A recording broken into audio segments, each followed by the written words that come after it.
Bismillahirrahmanirrahim. Innal hamdalillah nahmaduhu wa nasta'inuhu wa nastaghfiruh wa na'udzu billahi min syururi anfusina wa min sayyiati a'malina. May yahdihillahu fala mudilla lahu wa may yudlil fala hadiyalah. Wa asyhadu anna Muhammadan abduhu wa rasuluhu la nabiyya ba'dah.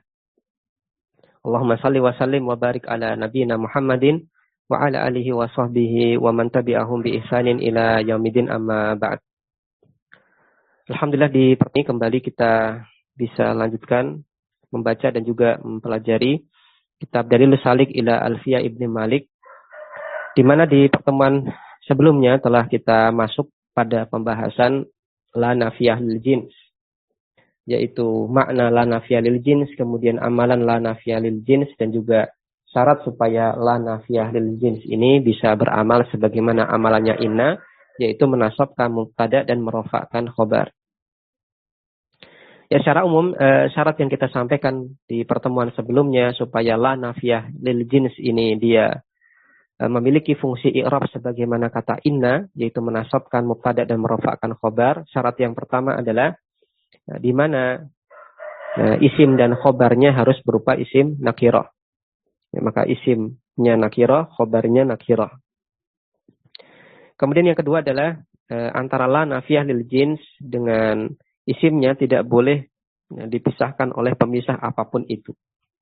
Ya, artinya apabila dia dipisahkan oleh satu pemisah apapun itu, entah dengan adanya khobar muqaddam, setelah la nafiyah lil jins kemudian khobar bukan isim, ataukah setelah la nafiyah lil jins ada kata-kata yang lain, jar majrur, dzaraf mudhaf ilaih ataupun kata yang lain yang memisahkan antara dia dengan isimnya, maka ini berakibat tidak lagi la nafiyah lil jins ini kita fungsikan sebagaimana fungsi i'rabnya menasabkan mubtada merofakkan khobar. Ya, jadi tidak lagi menasabkan mubtada. Di pertemuan kita kali ini kita akan lanjutkan pada penjelasan Ibnu Malik berkaitan tentang masalah ahwalu ismila, keadaan-keadaan untuk isim la nafiyah lil jins, yaitu pada bait ke 198 dan potongan bait pada 199.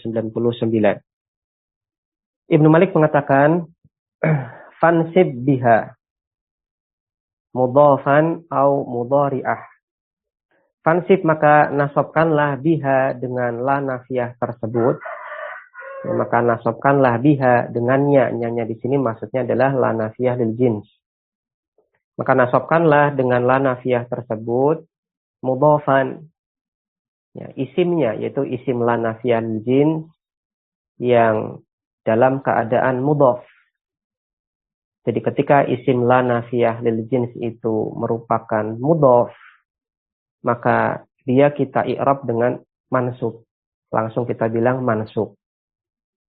Ya, berbeda halnya dengan mungkin contoh-contoh kemarin ya, contoh-contoh kemarin yang kita bahas di syarah untuk bait ke 197.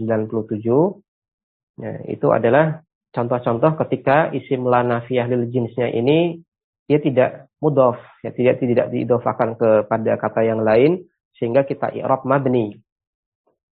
Ya, misalkan la rajula fiddari.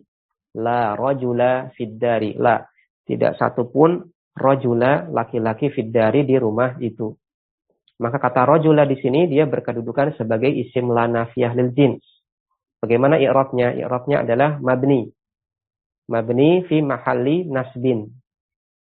Nah, maka dia mabni, ya, lebih tepatnya mabni alal fathi, mabni atas harokat fathah, rajula, akhirannya fathah, fi mahalli nasbin.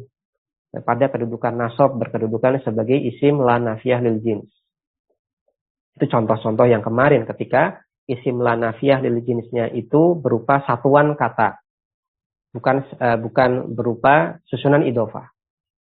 Nah, atau bahasa di sini tidak sebagai mudhaf. Nah, kalau isim la nafiyah lil jinsnya ini adalah mudhaf dari kata yang lain, atau nanti disampaikan oleh penulis di sini, atau dia bentuknya syabih bil mudhaf, maka isim la nafiyah lil jins di sini kita i'rab mansub. Jadi tanpa harus kita bilang mabni fi mahalli nasbin, tidak, tapi kita bilang mansub. Maka inilah yang dimaksud dengan fansib biha. Ya, maka nasabkanlah biha dengan adanya la nafiyah tersebut mudhafan. Ya, mudhaf yaitu isim la nafiyah lil jins yang bentuknya atau yang dia mudhaf ke kata yang lain. Atau mudhari'ah. Mudhari' di sini adalah mudhari' yang maknanya adalah musyabih. Musyabih artinya adalah yang mirip. Atau mudhari'ahu ay musyabihahu. Musyabihahu. Atau sesuatu yang mirip dengannya. Yaitu sesuatu yang mirip dengan mudhaf. Bahasa mudahnya, maka nasobkanlah dengan adanya la nafiyah lil jins tersebut isimnya yang berupa mudhaf atau yang berupa syabih bil mudhaf. Itu bahasa mudahnya. Ya, nasobkanlah dengan la nafiyah tersebut ya, isimnya atau mubtada'nya yang berupa mudhaf atau berupa syabih bil mudhaf. Jadi mudhari' di sini bukan fi'il mudhari', bukan. Mudhari' di sini adalah mudhari' secara bahasa artinya adalah musyabih, artinya yang mirip. Itu yang mirip dengan mudhaf. Yang kita istilahkan dengan syabih bil mudhaf. Susunan syabih bil mudhaf. Ya, sekali lagi saya lebih tekankan di sini bahasa mudahnya adalah apabila isim lanya, ya, apabila isim la nafiyah lil jins tersebut berupa mudhaf atau syabih bil mudhaf, maka kita i'rab langsung dengan mansub. Tanpa harus kita katakan mabni fi mahalli nasbin. Wa ba'da dzaka al-khabaru dzkur rafi'ah. Wa ba'da dzaka dan setelah itu yaitu setelah isim lanya yang tadi berupa mudhaf ataupun syabih bil mudhaf, al-khabaru uzkur, kalimat asalnya adalah uzkur al-khabaru. Ya, uzkur sebutkanlah al-khabaru, ya khabarnya itu khabar la nafiyah lil jins rafi'ah. Ya, rafi'ahu. Ya, aslinya rafi'ahu, cuman di sini kita sukun supaya sama dengan potongan bait sebelumnya. Mudhari'ah.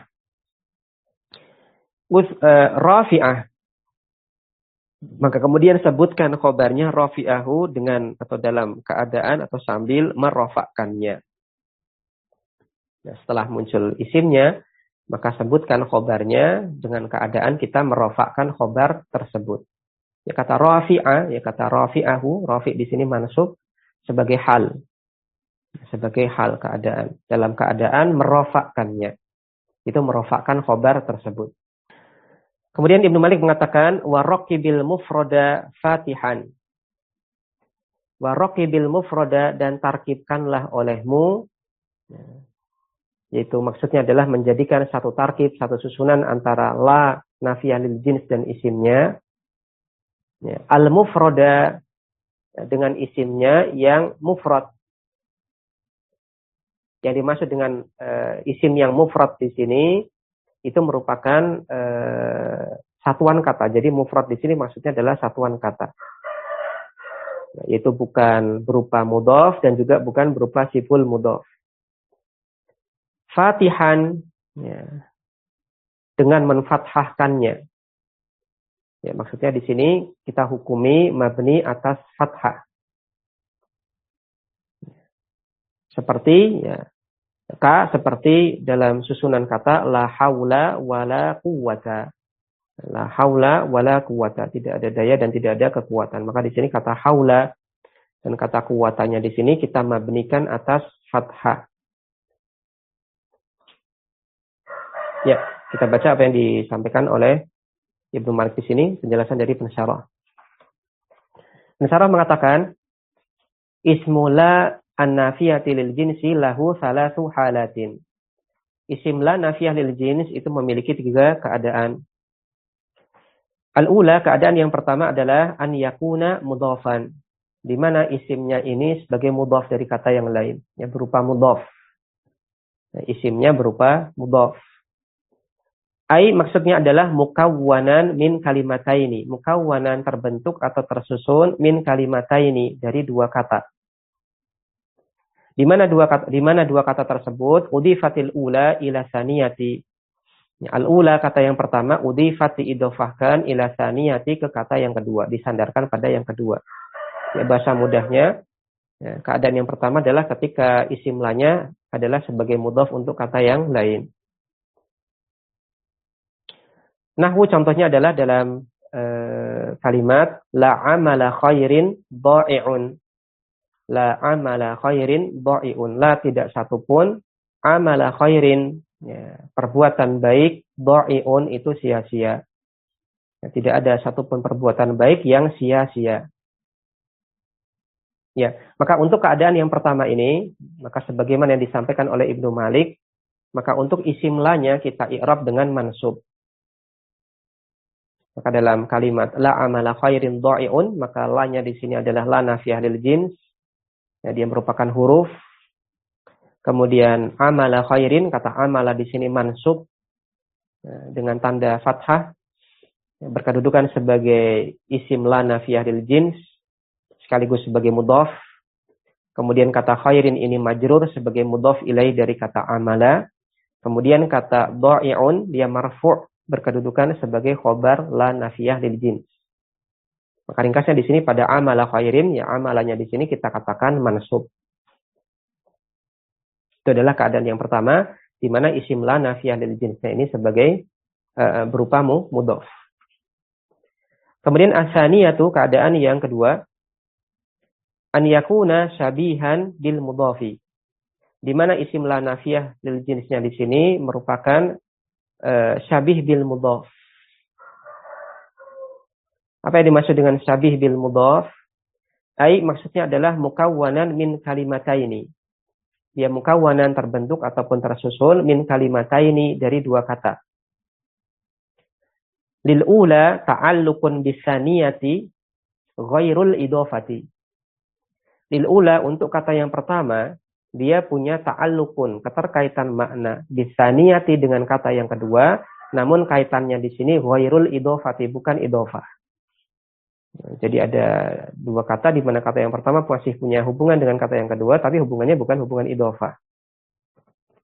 Kita lihat contoh dalam kalimat la asiyan abahu muwafaqun. La asiyan abahu muwaffaqun. Tidak satupun orang yang mendurhakai bapaknya muwaffaqun akan diberi taufik oleh Allah Subhanahu wa taala. Ya, tidak satupun orang yang mendurhakai bapaknya akan diberikan taufik. Maka dalam susunan kalimat ini lanya adalah la nafiyah lil jins. Kemudian kata asiyan, ya kata asiyan di sini dia berkedudukan sebagai isim la nafiyah lil jins dan dia mansub dengan tanda fathah. Kemudian kata abahu, ya abahu ini merupakan maf'ul bih. Ya, kata abahu di sini dia merupakan maf'ul bih dari sighah isim fa'il asiyan. Jadi di sini tadi sebagaimana disampaikan oleh pensyarah, ya, syabih bil mudhaf itu adalah terdiri dari dua kata. Kata yang pertama punya kaitan dengan kata yang kedua, namun kaitannya bukan idhofah. Maka kata yang pertama adalah asiyan, kata yang kedua adalah abahu, bapaknya. Meskipun realnya ini sebenarnya ada tiga kata ya, ada tiga kata. Kata yang pertama asiyan, kemudian kata yang kedua aba, kemudian kata yang ketiga adalah dhamirha. Cuma di sini dianggap dua kata saja. Karena abahu di sini adalah al-asma al-khamsah, isim yang 5, maka dianggap satu kata, nggak masalah. Berarti ada dua kata, asiyan dan abahu. Di mana kata asiyan di sini dia punya kaitan makna dengan kata yang kedua, namun kaitannya bukan idhofah. Kaitannya bukan idhofah.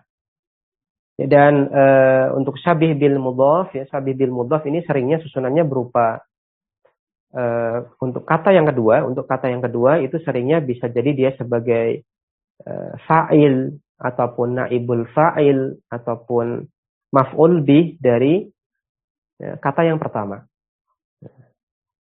Jadi kata yang kedua untuk susunan syabih bil mudhaf, itu untuk kata yang keduanya itu biasanya sebagai fa'il atau naibul fa'il atau maf'ul bih dari kata yang pertama. Dan kata yang pertama itu biasanya berupa sighah isim fa'il atau sighah isim maf'ul. Contohnya di sini asiyan abahu. Ya, asiyan abahu. Maka kata yang pertama itu berupa sighah isim fa'il asiyan. Nah, kemudian kata yang kedua abahu ini maf'ul bih dari asiyan. Kemudian untuk kata yang kedua, ini juga bisa berupa susunan jar majrur, dhorof dan mudhof ilaih. Nanti kita baca di contoh-contoh berikutnya. Maka intinya di sini kata asian dia merupakan syabih bil mudhof mansub berkedudukan sebagai isim la nafiyah lil jins. Kemudian kata abahu di sini sebagai maf'ul bih dari isim fa'il asian. Kemudian muwaffaqun, nah muwaffaqun di sini marfu berkedudukan sebagai khobar la nafiyah lil jins. Kemudian contoh yang lain, la muqassiran fi amalihi mamduhun. Nah ini yang tadi saya sampaikan. Ya, boleh jadi untuk kata yang kedua dari syabih bil mudhaf ini berupa susunan jar majrur. La muqassiran fi amalihi, ya, tidak ada satupun muqassiran fi amalihi, orang yang muqassir, yang dia meremehkan fi amalihi dalam amalnya, mamduhun yang terpuji. Tidak ada satupun orang yang meremehkan amalannya, ini terpuji. Maka lanya di sini adalah la nafiyah lil jins, kemudian muqassiran ini adalah isim la nafiyah lil jins mansub. Kemudian dan di sini bentuknya syabih bil mudhaf, yang mirip bil mudhaf. Kemudian fi amalihi ini susunan jar majrur yang punya kaitan makna dengan kata muqassiran, yang muta'alliqun bi muqassiran. Kemudian kata mamduhun di sini dia marfu berkedudukan sebagai khobar la nafiyah lil jins. Ya, kita baca footnote nomor 1 berkaitan tentang masalah syabih bil mudhaf. Ya, silakan dibaca footnote nomor 1. Ya, Ivan Suwarsono, silakan. Qala asy-syarih hafizallahu taala min furuqil bainal mudhaf wa shibhu bil mudhafi Anna syabiha munawwanun wa mudhafu ghairu munawwanin wa mudhafu ghairu munawwanin lil idafati wa yashtarikani fi annahuma mu'rabani. Naam, yakfi. Di footnote nomor 1, pensyarah menambahkan keterangan. Ini sebenarnya juga keterangan juga tambahan penjelasannya cukup umum ya, cukup umum. Dan juga di sini beliau sepertinya tidak lebih membahas lebih jauh tentang apa beda mudhaf dengan syabih bil mudhaf. Karena kemungkinan besar di sini beliau cukupkan dengan kita memahami bedanya dalam teks kalimat, semata-mata itu. Oh ini yang pokoknya yang contoh kayak gini berarti syabih bil mudhaf. Nah, intinya kurang lebih seperti itu. Ya, jadi penjelasan tambahan dari beliau ini pun penjelasan yang saya pribadi menganggap ini cukup umum, tidak menunjukkan dengan gamblang segamblang-gamblangnya apa perbedaan antara mudhaf dengan syabih bil mudhaf. Baik, pensyarah mengatakan minal furuqi bainal mudhafi wasyabihi bil mudhafi anna syabiha munawwanun wal mudhafa ghairu munawwanin lil idafati wa yastarikani fi annahuma mu'rabani. Nah, apa bukti bahwasanya di sini nampaknya beliau tidak berusaha untuk menjelaskan dengan segamblang-gamblangnya perbedaan antara mudhaf dan syabih bil mudhaf, itu beliau katakan minal furuq. Nah, di antara perbedaan-perbedaan. Nah, beliau katakan min di antara. Jadi enggak semua beliau bahas di sini. Di antara perbedaan antara mudhaf dan syabih bil mudhaf, ya syabih artinya mirip, ya susunan yang mirip dengan mudhaf. Di antara perbedaannya adalah anna syabiha munawwanun. Syabih bil mudhaf itu munawwanun ditanwin. Ya, contohnya tadi asian abahu, asian ditanwin. Muqassiran fi amali, ya, muqassiran ditanwin. Wal mudhafa, adapun mudhaf ghairu munawwanin, itu tidak ditanwin. Lil idhofati, ya karena memenuhi susunan kaidah idhofah. Di mana mudhaf itu nggak boleh ditanwin. Ya, maka di antara perbedaannya adalah ya, kalau syabih bil mudhaf ditanwin, kalau mudhaf nggak ditanwin. Wa yastarikani fi annahuma mu'rabani, dan yastarikani keduanya punya kesamaan, yang dari kata istaroka yastariku artinya adalah bersekutu. Maksudnya di sini adalah memiliki kesamaan. Wa yastarikani, dan keduanya memiliki kesamaan fi annahuma mu'rabani, yaitu dari sisi apa? Keduanya mu'rabani, sama-sama mu'rab. Ya. Artinya apa? Langsung kita bilang mansub, langsung kita bilang marfu, langsung kita bilang majrur apabila diposisikan dalam kalimat. Jadi tidak perlu kita bilang fi mahali raf'in, fi mahali nasbin, enggak. Ya, karena dia mu'rab, ya langsung saja kita bilang marfu, mansub ataupun majrur.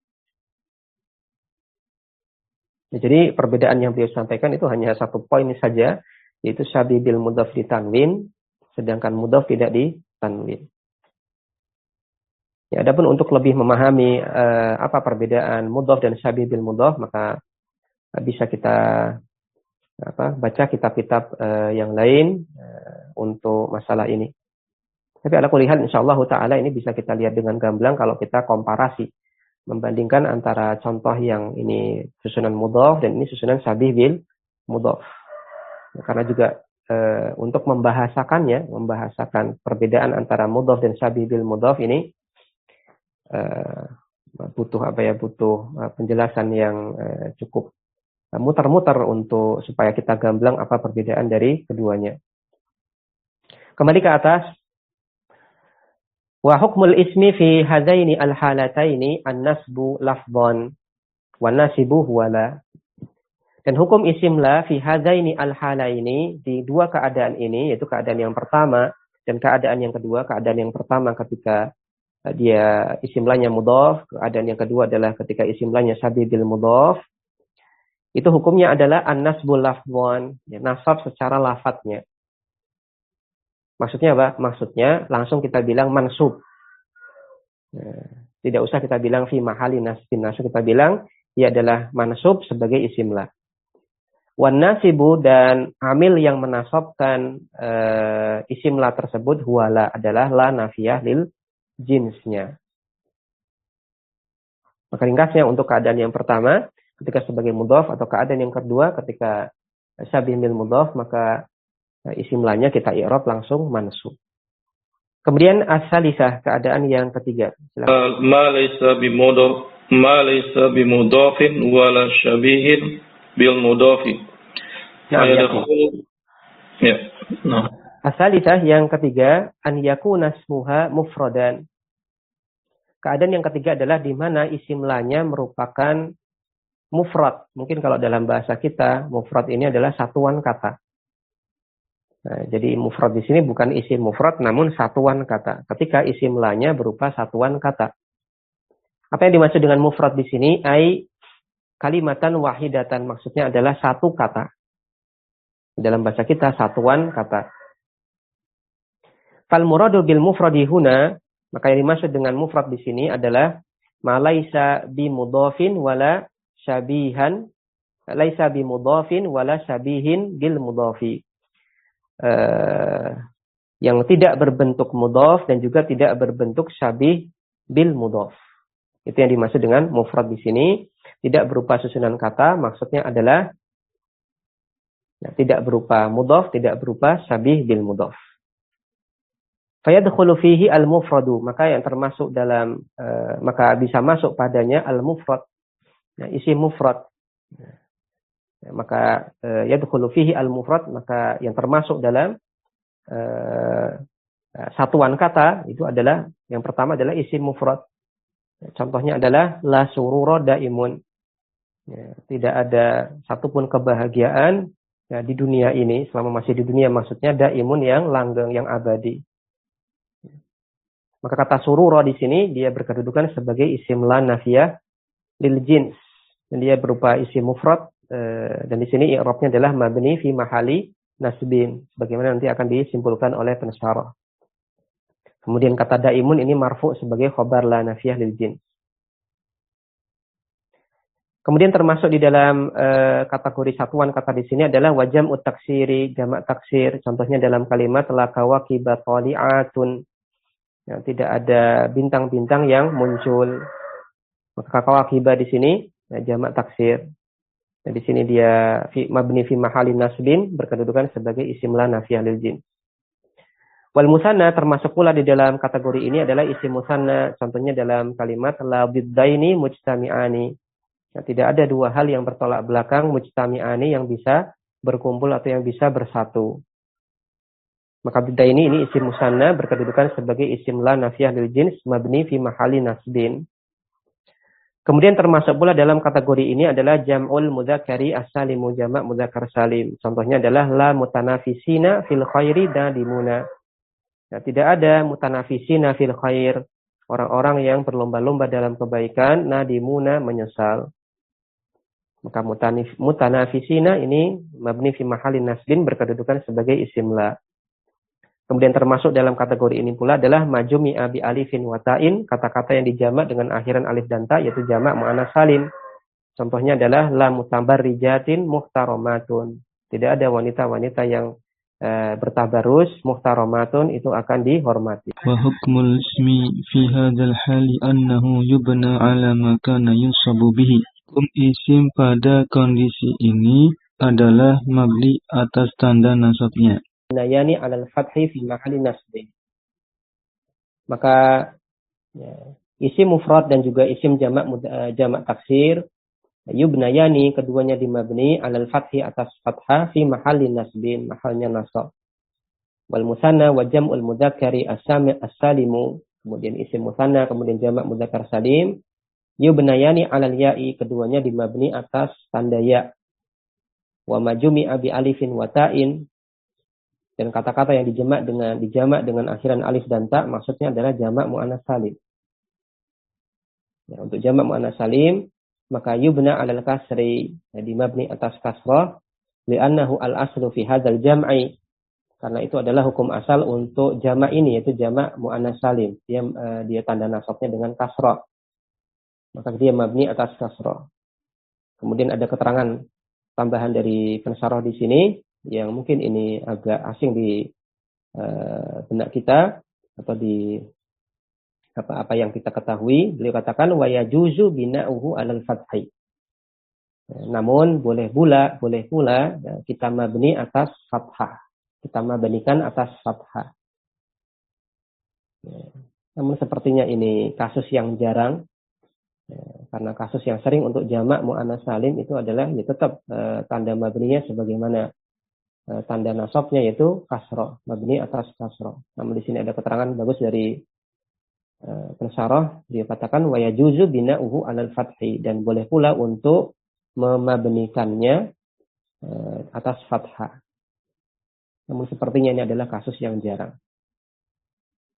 Ya, kita lihat footnote nomor 2. Kita lihat footnote nomor 2 yang penjelasan lebih lanjut tentang yubna ala makana yunsabu bihi.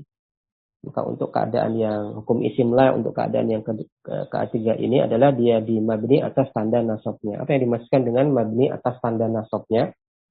Pensyarah mengatakan di footnote nomor 2, maksudnya adalah yubna alal fathi au ma yanubu anil fathati. Ya, dia dimabni atas fathah atau atas tanda-tanda yang menggantikan fathah. Wa qad yubna ala dhammi al-aridi, dan kadang-kadang pula dia dimabni atas dhammah al-arid. Dhammah yang dia dhammah arid itu adalah dhammah yang muncul di akhiran sebuah kata, dan munculnya dhammah ini arid karena faktor tertentu. Jadi bukan dhammah asli. Kapan kasus dia dimabni atas dhammah arid? Idza kana ismula huwa kalimatu ghairu wa nadhira fiha, yaitu ketika isim lanya berupa kata ghair atau semisalnya. Ya, kama huwa mazkurun fi babil idhofati, sebagaimana nanti akan disebutkan di bab tentang idhofah.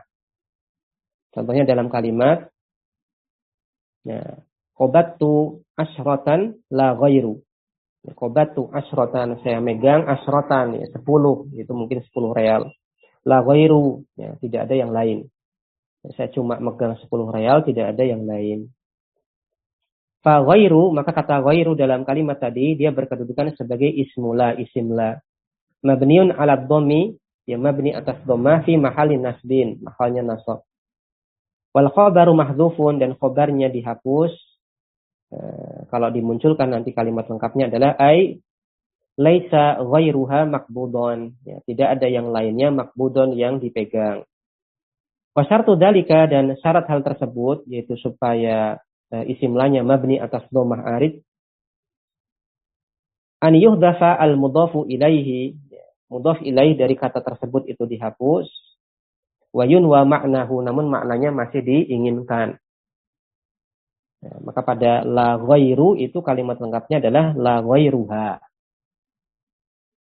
Jadi ada ghairuha. Ada mudhaf ilaih yaitu dhamir ha yang dihapus, la ghair. Wa tawdihu dzalik, dan penjelasan hal tersebut fil babi al-madhkuri insyaallah pada bab ini yang akan disebutkan insyaallah. Nanti akan ada pembahasannya sendiri. Kembali ke atas, Pensyarah mengatakan di paragraf berikutnya, wa illatul bina'i fi hadhil hali taraqqubula ma'asmiha mislu tarkibi 15. Alasan untuk memabnikan keadaan ini adalah karena susunan la beserta dengan isim lanya itu semisal susunan 15. Ya, semisal a'dad murakkabah, ya, dianalogikakan, disamakan dengan a'dad murakkabah, itu bilangan dari 11 sampai 19. Ya, 15, arba'ata asyar dan seterusnya. Wa yu'ayyidu dzalika annahu idza fusila baina la wasmiha walau bil khabari zalal bina'u. Wa yu'ayyidu dzalik, dan hal ataupun alasan yang menguatkan alasan tersebut adalah apabila dipisahkan antara la nafiyah lil jins dengan isimnya, meskipun pemisahnya itu adalah khobar, ya khobar muqaddam, maka akibatnya adalah zala al-bina, maka status mabninya itu hilang. Ya, status mabni dari isim la-nya hilang. Ya kenapa? Karena la-nya tidak lagi kita fungsikan sebagaimana fungsi inna, yaitu menasabkan mubtada merofakkan khobar. Kenapa? Ya karena antara la nafiyah lil jins dan isimnya ada pemisah. Dan kita katakan bahwa syarat la nafiyah lil jins itu berfungsi menasabkan mubtada merofakkan khobar itu adalah ketika antara dia dengan isimnya tidak ada pemisah apapun. Nah ini ada pemisah. Nah, kalau ada pemisah berarti apa? La nafiyah lil jins tidak lagi berfungsi menasabkan mubtada merofakkan khobar. Ya, maka ya mubtada di situ tetap mubtada, maka dia marfu. Dan marfu mu'rab, bukan mabni. Maka ini yang dimaksud dengan zala al-bina'u, maka status kemabniannya hilang, ya dia kembali mu'rab. Kaqaulihi ta'ala, semisal pada firman Allah Subhanahu wa taala di surat As-Saffat 47, la fiha ghaulun. Ya, khamar yang berada di surga, la fiha, tidak ada fiha di dalamnya, ghaulun, rasa memabukkan. Maka di sini la-nya adalah la nafiyah lil jins, namun fungsi i'rabnya itu batal gara-gara antara dia dengan isimnya itu terpisahkan oleh jar majrur fiha. La fiha ghaulun, dan jar majrur ini berkedudukan sebagai khabar muqaddam. Maka la-nya di sini adalah nafiyah lil jins, namun mulghatun, dinihilkan fungsi i'rabnya. Kemudian fiha di sini adalah susunan jar majrur fi mahalli raf'in khabarun muqaddamun, dia mahalnya rafa' berkedudukan sebagai khabar muqaddam. Kemudian kata ghaulun di sini adalah mubtada muakhar. Itu adalah alasan pertama kenapa untuk keadaan ketiga ini isim lanya mabni, yaitu dianalogikakan dengan susunan a'dad murakkabah semisal 15, arba'ata asyara dan yang lain. Wakila, namun ada juga yang berpendapat illatul bina'i tadammunu makna min al-istighraqiyati. Alasan kenapa dia mabni adalah karena dia mengandung makna min yang istighraqiyah, yang maknanya adalah istighraqiyah, mencakup semuanya. Wa hadza wajihun, dan ini juga pendapat yang cukup kuat. Lianna tadammun al-ismi makna al-harfi illatun lil bina'i. ala ma dzakaruhu fi babil mu'rabi wal mabni. Karena mengandungnya isim makna huruf, karena sebuah isim itu mengandung makna huruf, ya kasus isim mengandung makna huruf itu merupakan illatun lil bina, merupakan salah satu alasan untuk mabninya sebuah isim berdasarkan ma dzakaruhu, atas apa yang mereka sebutkan, yaitu para ulama nahwu sebutkan di dalam bab tentang mu'rab dan mabni. Ya, apabila ada sebuah isim kok dia mengandung makna huruf dan huruf itu mabni, maka isim tersebut terpengaruhi sifat mabni, maka isim itu menjadi mabni. Wa tarkibu laisa illatan lil bina, dan tarkib ya susunan kata yaitu la nafiyah lil jins dan isimnya itu bukanlah alasan untuk mabninya isim la nafiyah lil jins untuk keadaan ketiga ini. Wa innama huwa illatun lil bina'i 'alal fathi wahdah. Namun dia merupakan alasan untuk mabninya isim la dengan fathah semata. Ya, bukan untuk yang isim lanya berupa musanna ataupun yang lainnya.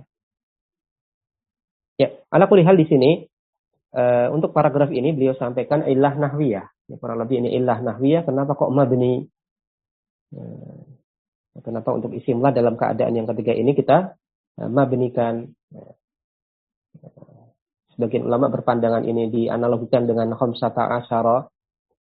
Itu adat murakkabah. Sebagian yang lain mengatakan karena ini mirip dengan min istighraqiyah. Kata min yang maknanya istighraqiyah, mencakup semuanya. Dan min itu huruf. Maka ini ada isim yang dia punya makna atau mirip dengan makna huruf, maka dia terpengaruhi sifat mabninya. Ala kulli hal ini adalah illah nahwiyah. Dan illah nahwiyah pembahasannya cukup panjang dan perbedaan ulama dalam masalah illah nahwiyah juga banyak. Dan Pensarah sendiri pun mengatakan kalau tidak salah di mukadimah kitab ini ataupun mukadimah di kitab Ta'jilun Nada, beliau sampaikan bahwasanya illah nahwiyah itu untuk mubtadiin itu kurang berfaedah. Ya, karena banyak pembahasan dan banyak alasan dan dia semata-mata illah. Ya, alasan-alasan yang diteliti oleh para ulama untuk mengatakan ini kenapa seperti ini, kenapa seperti itu untuk kasus-kasus i'rab. Maka bagi kita yang mungkin masih pemula, maka mungkin hal yang seperti ini kurang berfaedah karena memang sebagaimana apa yang dikatakan oleh Pensarah memang untuk mubtadiin kurang berfaedah. Wa hadza makna qaulihi, maka ini adalah makna perkataan Ibnu Malik, fansib biha mudhafan dan seterusnya. Ai maksudnya adalah insib bila al-mudhafa wal mudhari'a lahu, ai al-musyabiha lahu. Maksudnya adalah insib, nasabkanlah dengan la nafiyah lil jins, isimnya yang berupa mudhaf atau isimnya yang mudhari' lahu. Apa arti mudhari' di sini? Ai musyabih lahu. Isimnya yang merupakan musyabih lahu, syabih bil mudhaf, mirip dengan mudhaf. Nah, bahasa mudah kita apabila isim lanya berupa mudhaf atau syabih bil mudhaf, maka kita i'rab langsung dengan mansub. Wa qauluhu, adapun perkataan Ibnu Malik, wa ba'da zaka al-khabaru rafi'ah. Wa ba'da zaka, dan setelah isim lanya tersebut, uzkur al-khabara, sebutkanlah khabarnya, yaitu khabar la nafiyah lil jins, rafi'ahu dalam keadaan merofakkannya. Ai maksudnya adalah ba'dal mudhafi wal musyabbihi bihi atau musyabbahi bihi, setelah isim la yang berupa mudhaf atau mirip mudhaf, uskur al-khabara, ya, sebutkanlah khabarnya, yaitu khabar la nafiyah lil jins, rafi'an lahu dalam keadaan merofakkannya, ya, dengan kita rofakkan khabarnya. Warrafi'u lil khabari wala, dan amil yang merofakkan khabar la nafiyah lil jins itu adalah la nafiyah lil jins itu sendiri.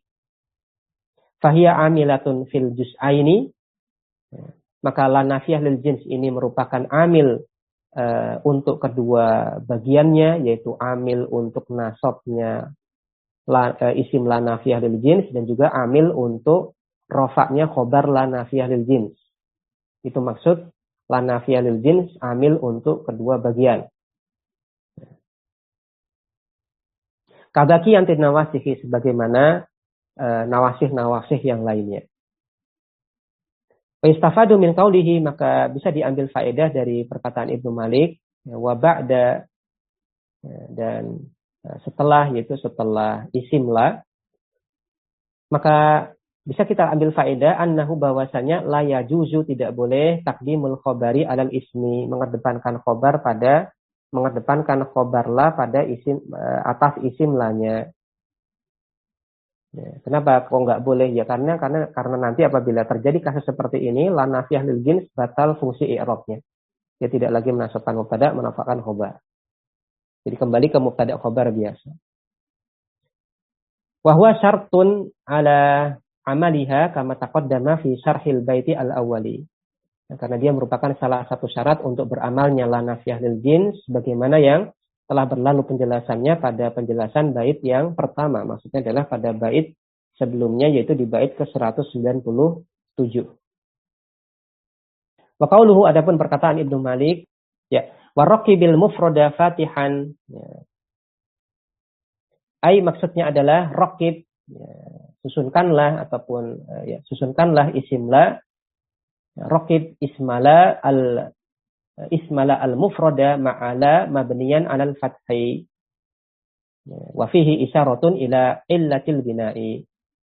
Ai maksudnya adalah raqib, gabungkanlah isim la yang mufrad, yaitu isim la yang berupa satuan kata, bersama dengan la nafiyah lil jinsnya, mabniyan 'alal fathi, digabung kemudian kita i'rab dengan mabni atas fathah.